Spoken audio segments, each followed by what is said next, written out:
উপদেষ্টা উপদেষ্টা পদ থেকে বাতিল হচ্ছে, বাদ পড়ে যাচ্ছেন মোস্তফা সারোয়ার ফারুকী। মোস্তফা সারোয়ার ফারুকীকে বর্তমান সরকার বহিষ্কার করতেছেন উপদেষ্টা মণ্ডল থেকে। এরকমই একটা তথ্য আমরা গতকাল সারাদিন দেখতে পেলাম।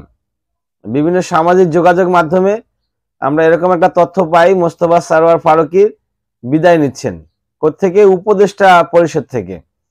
কারণ কি? কারণ তিনি বিতর্কিত, তিনি একজন বিতর্কিত উপদেষ্টা। তিনি শাপলা চত্বর জঞ্জাল মুক্ত করতে চান, এ ধরনের কথা বলেছিলেন। সেটা আমরা গতকালকে দেখলাম মোটামুটি ভালোই সয়লাভ হচ্ছে। এবং হচ্ছে গিয়ে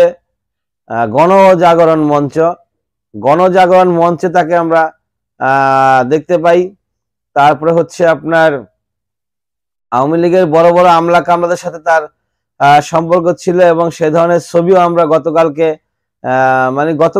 এর আগেও ঘটনাগুলো ঘটছে দেখছি টুকটাক খুচরা, গতকালকে এটা একটু বেশি পাবলিশ হয়। তো এখন আসলে ঘটনাটা কি? মোস্তফা সারোয়ার ফারুকী কি সত্যি বিদায় নিচ্ছে?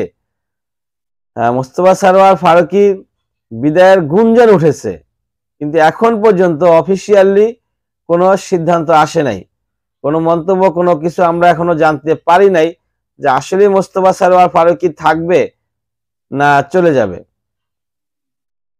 জনগণের প্রত্যাশা হচ্ছে কোন আওয়ামী লীগের কোন দোসর মোস্তফা সারোয়ার ফারুকীকে আওয়ামী লীগের দোসর আখ্যায়িত করেন, এবং আওয়ামী লীগের কোন দোসর, আওয়ামী লীগের কোনো লোক এই বর্তমান সরকারের থাকতে পারে না। এটা হবে কি? বর্তমান সরকারের সাথে, দেশের সাথে, এটা হবে দেশের সাথে বেইমানি।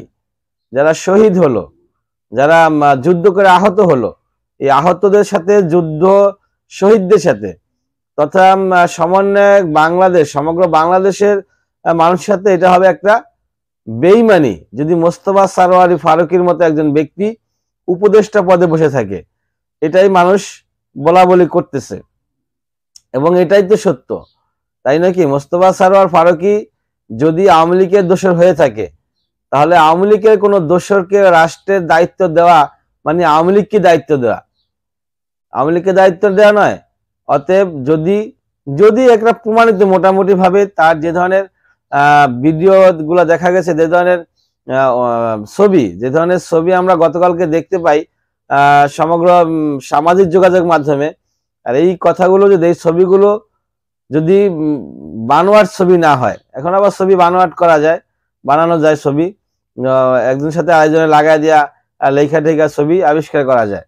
তো এটা যদি বানোয়াট ছবি, এই ছবি না হয়, এগুলো যদি অরিজিনালি সত্যিকারের ছবি হয়ে থাকে, তাহলে অবশ্যই এটা প্রমাণিত মোস্তফা সারোয়ার ফারুকী আওয়ামী লীগের দোসর। তো আওয়ামী লীগের কোনো দোসরকে আমরা সাংস্কৃতিক বিষয়ক মন্ত্রণালয়ে দেখতে চাই না। মোস্তফা সারোয়ার ফারুকীকে দেওয়া হয় সংস্কৃতি বিষয়ক মন্ত্রণালয়, তা আমরা সেই মন্ত্রণালয়ে তাকে দেখতে চাই না। এটাই জনগণের প্রত্যাশা।